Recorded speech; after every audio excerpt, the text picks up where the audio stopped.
Well, we're going to start yet again with the flock fallout.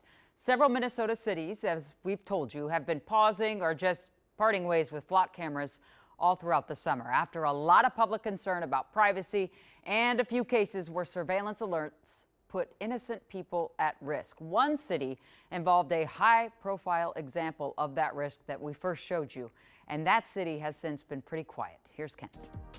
Yeah, when Flock CEO announced changes to its privacy and accountability efforts late last week, it seemed to call out a case we covered in Plymouth last month.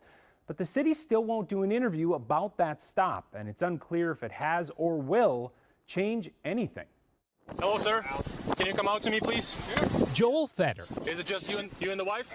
And his wife found themselves surrounded by Plymouth police in a Kohl's parking lot back in June when the car he was test driving for his job as an automotive journalist was flagged by Flock. The reason you have 4 cops here is because your license plate is registered as stolen license plates in our system. Are you serious? 15 years doing this job. I've never had this. This is insane. He later learned that the cameras flagged his car because of a human data entry error in California that left out 2 critical license plate numbers that could have prevented the stop entirely. 3410 DTM was my plate, but what got flagged was 34 DTM. There's no question the LA Sheriff's Department in my situation screwed up. There's no question that the Plymouth Police Department screwed up, but Flock didn't help the situation. Hit on our license plate readers the other day too. So. Are you serious? Cameras that read my license plate now twice in the last couple of days, and it picked up and flagged it for the cops. You guys been searching for this car.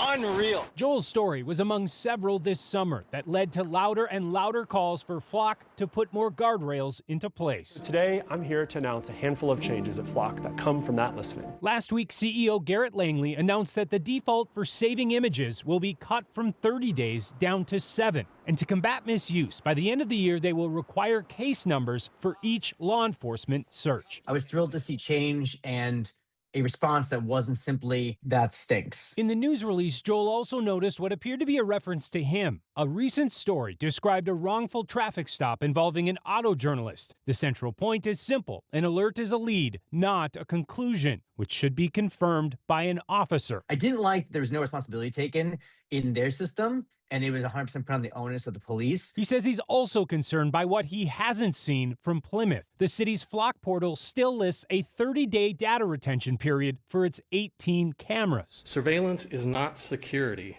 nor public safety. And despite public concerns being raised about the city's contract back in July, the city also continues to decline interviews, telling us in a statement today, "We are reviewing the changes by Flock and assessing their impacts on our department's existing operations. The city is not currently set to make any changes to its automatic license plate reader contract." There was no ownership in that this could have been avoided. This wasn't necessary. Zero ownership. That frustrated me because, like, the plate was the plate. The plate was 3410 DTM. That's on the cops, period.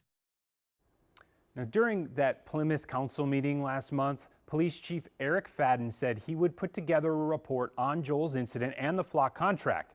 I asked about it today, and I was told that it was sent to the City Council last month, but that there has been no further discussion and no discussion is scheduled. Jana. And this isn't really to pick on Plymouth. It's just that we've noticed and reported many other cities in the state have just decided to put a pin in Flock for right now. It's interesting that this high-profile case happened in Plymouth and they're not being as forthcoming. But I want to ask about something in your story, Kent, that 30-day hold of information. A lot of places just use a week. Why is it still 30 days in Plymouth? Well, according to Flock, they changed that default from 30 down to just 7 days, but those that have existing contracts, they're leaving that in place. So it's really on the city to make these changes, which is, again, why we had questions for Plymouth about what they plan to do, and we're just getting statements. All right, well, the invitation to Plymouth remains open. If they get back to us with more pertinent information, I'm sure you'll get that to our viewers, Kent. Thanks, and we'll be right back.